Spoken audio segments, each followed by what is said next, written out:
سلاوین گرم و هیوین دمن خوش ji temaşevanên demê li hevgandina Kurdan ra dixwazîn. Ebûyê hêviye ku em Kurdan bigehîne ê ku serhatî û bûyerin li cîhanê de qewmin pêk guhorîn, dexîlê şemo ji vêrê ji estûdyoya dengê Amerîka li Washington DC dê digelwe. Bîneran hîvî dikin ev babetên mevê carî ji wara amedekirîn bi dilê bin. Ahmed Türk siyasetvan û rêber seredana xwe ya Amerîka di nirxîna û bersiva pisyarên Kurd Connection de sebaret projeyê aştiyê li Tirkiye û çend babetên dî.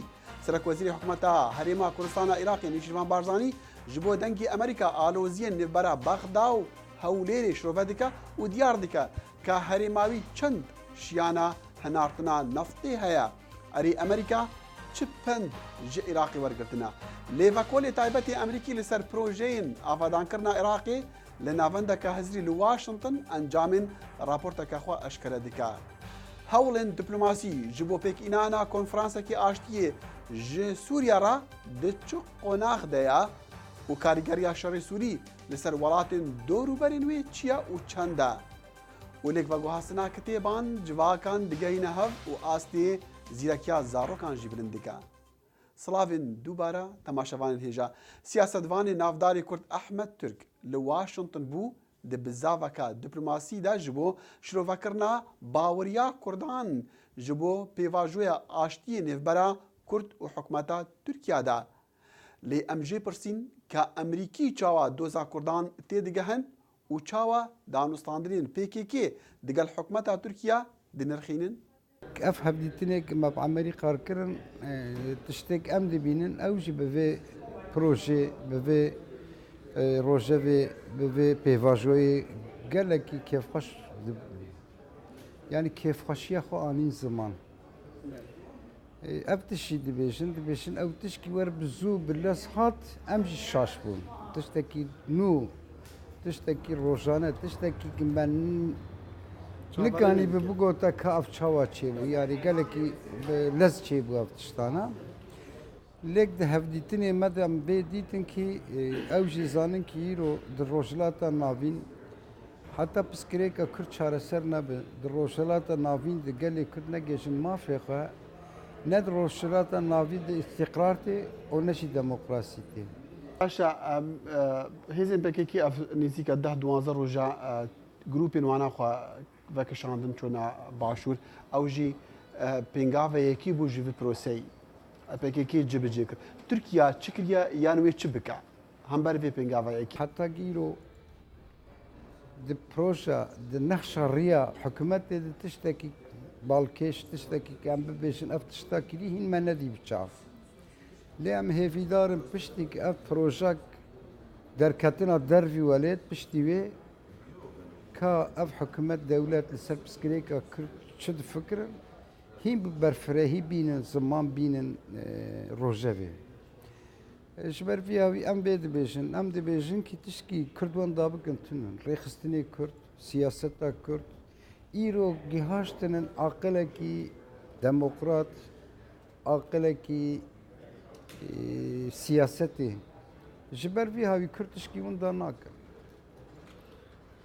Eger ew gavê gorî dilê Kurd, gorî biratiyê, rastî gorî biratiya gelan bavêjin astengî çê nabin.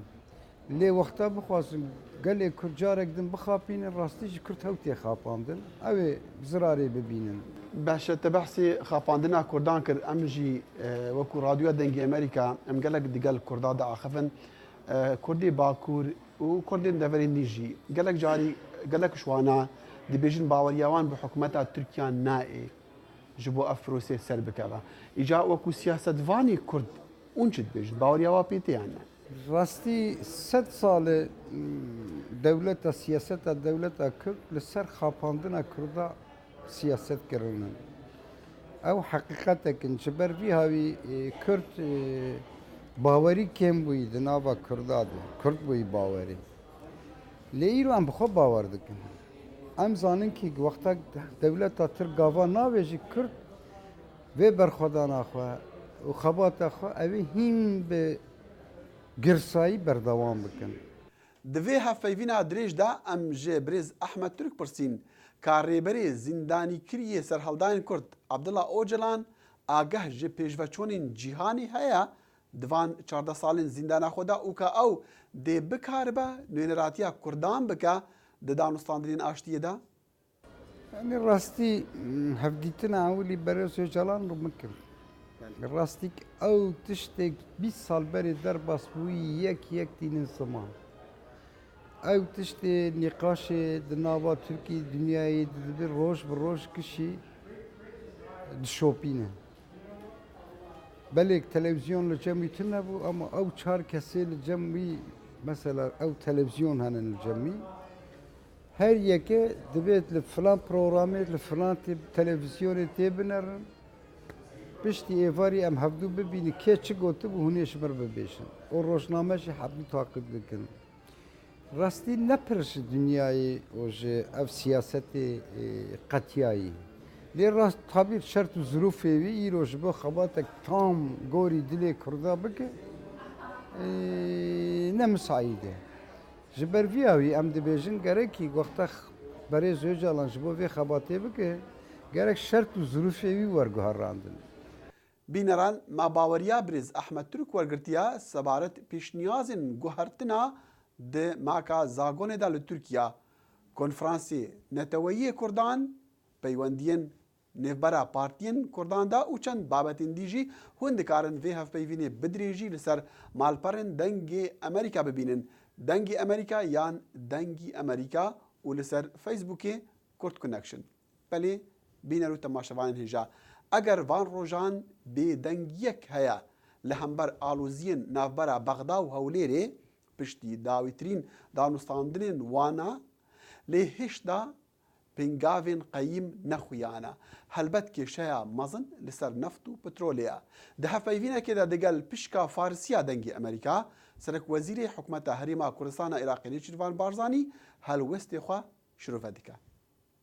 هەرێمی کوردستان پابەندی دەستوری عێراقە حتا ئەم ئیشەی کە ئێمە دەیکەین پابەندین بەو مادە دەستوریەی کە دەڵێ نەوت مڵکی هەموو گەلی عێراق ئێمە پابەندی ئەو مادە دەستوریەشین و ئەگەر حتا ئێمە ئەو کارەش بکەین تەنها 117 بۆ هەرێمی کوردستان دەبێ ئەوەی تر ئێمە بۆ مەرکەز دەینێرینەوە پابەندی ئەو مادە دەستوریەش دەبین بەڵام ئێمە ناتوانین وەکو سوالکەر لەگەڵ بەغدا ڕەفتار بکە لەگەڵ ئێمە بەڕاستی هەموو ڕۆژێ بۆ هەر سەبەبێک ئێمە مەجبور بین سوال بکەین لە بەغدا ئێمە ناتوانین ئەم سیاسەتە ئیدامە بدەین لە هەرێمی کوردستاندا لەبەر ئەوە حەقی خۆمانە هەموو ڕێگەیەک ئێمە بدۆزینەوە بۆ ئەوەی ئەم کێشەیە حەل بکەین و ئەگەر بمانەوێ بەڕاستی ئەم کێشەیە بە شێوەیەکی دروست حەل بکرێ و ئەگەر دۆستانی ئێمە بتوانن لە دەرەوە لە هەر شوێنێکی یارمەتی ئێمە بدەن قەنەعەت بە بەغدا بکەن ئێمە قانونی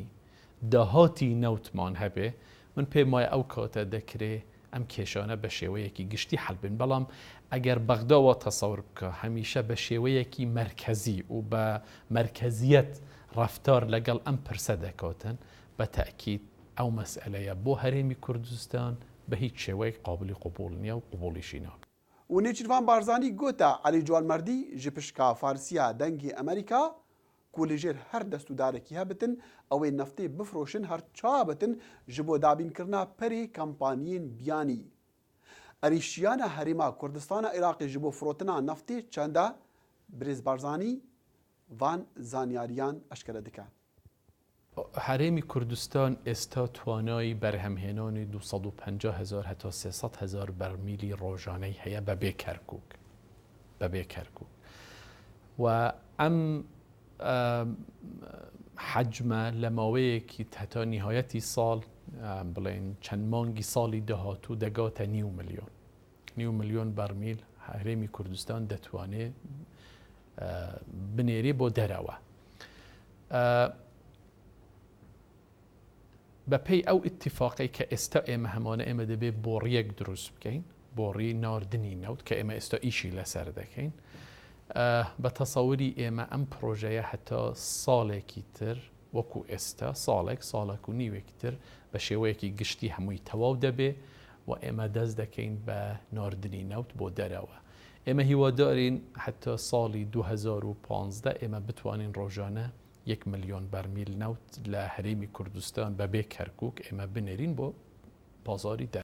ئەمریکا 63 میلیارد دلار لەسەر پرۆژەی نۆ ئاوادانکردنا عێراقی خەرجکردن لێ ئەمریکی و عێراقی ژی ji gelek ji wan projeyan nerazîne çunku bêsûdin û nekariger bûn. Lê lêvekolê taybetê Emerîkî ji bo projeyên nû avadankirina Iraqê bo demê 9 salan dibêje wan pend ji Iraqê wergirtine. Stuart Bowen ku raportek amadekiriye jêrnavê pend ji Iraqê li binyadê Rojhilata Navîn li Washington axift û Kurd Connection li wir amade bû. Birêz Bowen gihiştiye wê encamê ku Amerîka bi nemayek êgirtî nebûye ji bo encamdana kiryarên tenahî û nû avadankirnê li welatan li demê şerî yan piştî şerî çunku jimareka ajansên federalî karê hev dubare dikin yan hinek caran karên wan li diş hev bûne. Ev ja piştî wergirtina baweriya bi dehan mezna karbidestên Emerîkî û Iraqî sebaret karîgeriya projeyên Emerîka li Iraqê penda êkê çi bû? The United States must reform its approach to planning, executing and overseeing stabilization and reconstruction operations. ئەبێ ئەمریکایەکان بۆشنەکانی خۆیان بۆ پێلاندانان و جێبەجێکردن و چاودێریکردنی پرۆژەکانی ئاسایش و ئاوەدانکردنەوە لەو وڵاتانەی کە شەڕی تێدایە بگۆڕن. ئێمە سیستمێکی پتۆمان نییە لە ناو حکوومەتەکەماندا و ئەم لایەنە ئاسایشی نیشتمانی دەیەوێ کە دەستی تێدا هەبێت بۆ ئەوەی ئاژانسەکان پێکەوە هاوکار بن و بەردەوام بن لێکۆڵینەوە بکەن و کارمەندەکانیان لە شێوەی خەرجکردن و گەندەڵی ئاگدار بکەنەوە و بە دووەچوونی ئەو کەسانەی بەرپرسیارن لە پرۆژەکانی ئەمریکادا ئاژانسەکان هەماهەنگ بن. بۆ demê 9 salan û ji destpêka 2004 Birêzbawên çavdêriya xerçkirina 63 milyar dolaran alîkariya Amerîka kir ji Iraqê re. Ew bawer diketin ku bi dawî hatina karê Amerîka li ser van projeyan erik bi dawî nehatiye divê de jê fêrbîn ji bo karên dahatî. Bernama Kurd Connection pisyar jê kir ka çi proje niha ji Iraqê re pê tîvîne û Amerîka dikare çawa alîkariyê bike. Wî got dû rênîmayên giring hene. یەکەمیان ئەوەیە کە ئێستا دەیکەین بەڕامەکانی چەککردن و دابینکردن یارمەتی دارایی بۆ کڕینچەکەکان کە گرنگترین کارمانە لە عێراق بۆ دابینکردنی 36 فڕۆکەی F-16 لە ماوەی 2 ساڵی ئایندەدا بۆ بەهێزکردنی لەشکەرەکەیان لە پێناوی پاراستنی سنوورەکانیان. دووەمیان توانایی دابینکردنی ڕۆڵی یاسا و ئەبی لەمە دووە هەر جارێک ئەمریکا پرۆژەیەکی لە هەر شوێنێکدا هەبێ کە شەڕ و کێشەی تێدایە ئەبی بەرقەرارکردنی ڕۆڵی یاسا یەکەم بێ و پاشان پرۆژەکانی خزمەتگوزاری. Li heman demê ku Amerîka bi sedan projeyên avadankirn û ewlehiyê li ser astê niştîmanî û xwecihî li Iraqê bi rêve dibirin, netewên êgirtî nûênerek ji bo nirxandina wan projeyan hebû.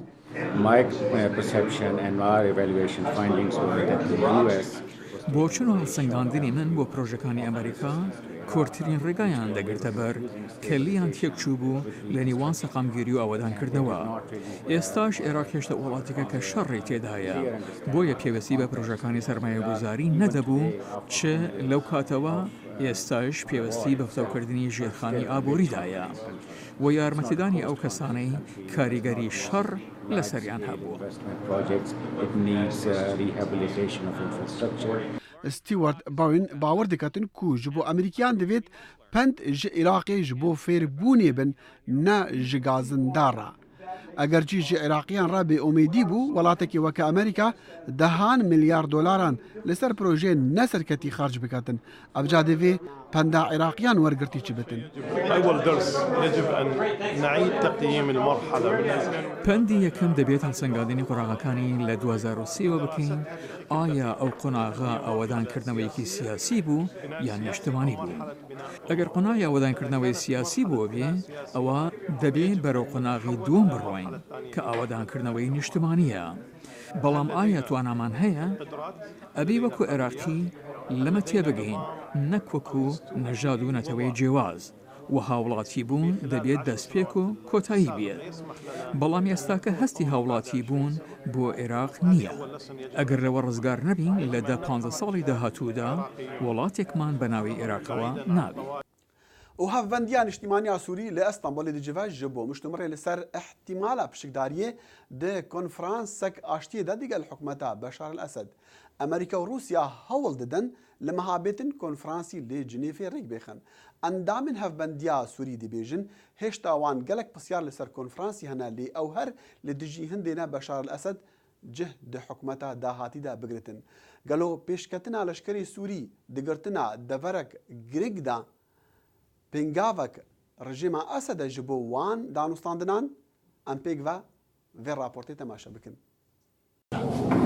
هێرشا حکوومەتە سووریا bi serbingehê serhildayan li bajarê Quseyr berî destpêkirina konferansa aştiyê li mehabêt hindek şirovekar li wê bawerîne ku ev her du rûydane pêkve girêdayîne. Bi baweriya min danûstandinan dest pê kiriye ewal Quseyr û cihindî çêdibe beşekil danûstandina biçekî. Ev şikesta serhildayan rê ji bo hikûmetê xweş dike ku pitir berev aliyê Bakur veherin û bi awayî berhengarî li wê bawerê têtekirin ku nemana rejîma El-Esed misoger be. El-Entawî li wê baweriyek ew li ser mêza danûstandinê lehwas xuya dikin ji ber ku tinê merema wan wergirtina harîkariya leşkeriye ji aliyên biyanî. The regime succeeded to send and his allies, of course. Rejîm û hevalbendên wê bi awayekê serkeftî peyamek şand ku eger te bibêt birêkên leşkerî vê qeyranê bidayî bînît, pêtiviye bi proseka zûr bi zehmet û zûr dirêj derbas bê û çi gerentînîne ku tu dibêve. Heta niha desta rekeberiya berhev neviye bipejirîne ku digel nênerê hikûmetê rûyne ji ber ku şertê wan yê ku danûstandinê bikin nemana El-Esedê li ser kursiya desalatê. Lê hindek cirîskê tîviyê hene. Herçende ku şerê Sûriyayê hem li ser astê herêmî hem jî yê navnetewayî biye pirsek li vedîtina çareseriyeka lezgîn, desteya rekeberiya gelek bi şik û guman dinêrte meremê di rêkxerê konferansê nemaze Amerîka. العالم ليس جادا Cihan nerişte ji bo rûdrûbîna serhişkiya Esed û ev konferansa çi naket bi tinê rêkeke ji bo berdamînan bi krîza Sûriyê. Goheya piraniya Sûrî li dor vê yekê hevbîr bin nexwasime ku niha şerketiyet sala sêda û pitir ji 70,000 kes hatine hengavtin. 4 million Syrians now have no place to live. 4 milyon Sûrî bêmalin gelê Sûriyê di xema hindê daye ez ne bawer dikem û ne guhê xwe deme dirûyê rejim û gropên opozîsyonê.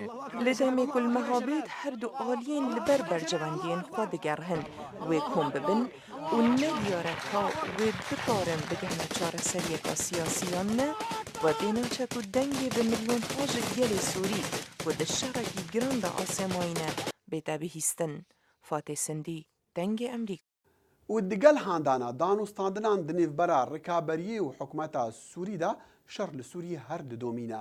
Ev cagelo vî şerî çend karîgerî heye li ser welatên dorûberên Sûriya em hîvî dikin di vê raportê de bersivê bizanin. دیمەنە ڤیدیۆیەکانی ناوسووریا نیشانی دەدەن وڵاتەکە پارچە پارچە دەبێت و هیچ لایەنێکی قەیرانەکەش خواستی دەستبەرداربوونیان نییە. وڵاتانی دراوسەی سووریا لە هەوڵی خۆپاراستندان تاپەرسەندنی ئەو شەڕە نەیانگرێتەوە، بەڵام لە ڕێحانلی تورکیا 2 ئۆتۆمبیل دەتەقێنرێنەوە و زیاتر لە 40 کەس دەکوژرێن.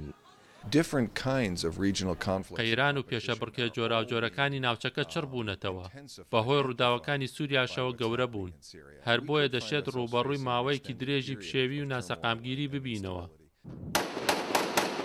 بەهۆی شەڕی سووریاوە شەقامەکانی شاری بەندەری لوبنان ترابلس بوونەتە مەیدانی شەڕی نێوان سونەکان و عەلەویەکان. لە بەیروت پشتیوانانی حەزبوڵڵا کە ئێران پشتگیری دەکات و هاوپەیمانی سووریاشە گردبوونەوەیان بۆ پشتیوانی ڕژێمی سووریا کردو و دژی ئیسرائیل بوون وەک دەگوترێ هێرشە ئاسمانیەکانی ئەم دوایی کردووە بۆ سەر سووریا تا ڕێ لە گەیاندنی چەکی ئێرانی بگرێ و نەگاتە دەست حەزبوڵڵا. هەوڵی دیپلۆماسیش چارەسەری پێ نەبووە. بێجگە لە چارەسەریەکی هەرێمی هیچی تر نییە بۆ ئەم قەیرانە. بەرژەوەندی و ڕکابەری زۆر هەن خزاونەتە ناو ئەم بۆشایی سووریاوە. لە دەمێکدا زلێزەکانی جیهان وەک ئەمریکا و رووسیا لە هەوڵی سازدانی کۆنفرانسێکی ئاشتیانن بۆ سووریا لە مانگی 6دا، بەڵام هەروە دیێ و فشارەکان زیاد دەبن لە ڕۆژهەڵاتی ناوەڕاستدا. هەزاران پەنابەر لە سووریاوە سنوور دەبەزێن و دەچنە تورکیا و لوبناان و ئوردونیشەوە. ئەم خانمە پەنابەرە سووریاییە دەڵێ ژیانیان تیا چووە کە یەکێکە لەو 448,000 پەنابەرەی لە ناو سنووری ئوردوندان. ناو ئۆردوگاکان زیاتر لە ڕێژەی دیاریکراو خەڵکیان تیادان. لە مانگی سێدا پۆلیسی تورکیا ئاو و گازی فرمێسک ڕژێنی بەکارهێنا بۆ بڵاوپێکردنی ئاژاوە گێڕان لەم ئۆردوگایەدا. لە ناو سووریادا قەیران هەیە بەڵام کاریگەریشی هەیە بەسەر تەواوی ناوچەکەوە. جا خۆشەویستانم بەشێکی هەرە زۆری ئەو هەوڵانی کە دەدرێن بۆ چارەسەرکردنی قەیرانی سیاسی سووریا لە پێناو ئەوەدایە کە ئەم قەیرانە زیاد لە پێویست پەرە نەسەنێت و وەسنوورەکانی سووریا نەبەزێنێت ئاگری ئەو شەڕی ناوخۆی ناو سووریا وڵاتانی تری ناوچەکەش بگرێتەوە. بەڵێن ساڵح بەشی کوردی دەنگی ئەمریکا. تەماشەوانین هێژا سندۆقên داریên piçûk yan kitêbxane û pertûkxanên piçûk li qulaçên hinek cadeyên Amerîka yan li welatên diyên cîhanê piçûk û mezinan digehînin hev. Mebesta van pertûkxaneyên piçûk û bixweڕayî ew e xelek zanyariyan li hev par bikin û civakên karîger dirizt bikin. Ew xelkê di xema paşeroja zarokên xwe de dikarin karên piçûk bikin, karîgerî û qazancawan mezin bikin. Handan û pişikdarî digel zarokan li demê lêbgwartin û xwendina kitêban li cem van renga pertûkxanên bixweڕayî him mezin û him zarokan jî digehînin hev û dostaniyê di nêvbera wan de dirizt dike. Ew dostanî dibe egera bilindbûna astê zanyarî, jîrî û zîrekiya zarokan û li heman dem civakên bihêz û karîger pêk dîînin. Ew kesên hizra danana van pertûkxanên bi xerciyeka piçûk dikin dibêjin hemû dema pertûkxanên giştî û xwendingeha nevekirîne û ji bo van pertûkxane te pêwîstî bi kart û endametiyê nîne yan tûpare li ser kitêban xerç nakî. Ev renge kitêbxane bi sanahî di nav dukanên rendekan de têne danan. Hizra danana van renga kitêbxane ji cem mamostayekî bi navê Todd Ball bû li wîlayeta Wisconsin berî 3 salan ji bo rêzgirtinê li dayîka xwe û ew gelek bi dilê xelkê rendekawî bû niha jî nêzîkî 2600 pertûkxanên bi vî awayî li Amerîka hene. Ev cagotina berê yê kitêbê bidetin bêeqle û yê vegerînitin bêeqiltir e li vir nerast e. Bîneran ji bo temaşakirina bername me û çendîn raport û hevpeyvîn û bernamên dî jî hûn dikarin seredana malperên me bikin. Dengê Amerîka yan dengî Amerîka. Îmêla me ev ye kurtconnection@voanews.com. Facebook Kurt Connection e. Heta carek dî stafê li hevgihandina Kurdan hêviya demên xweş ji we re dike.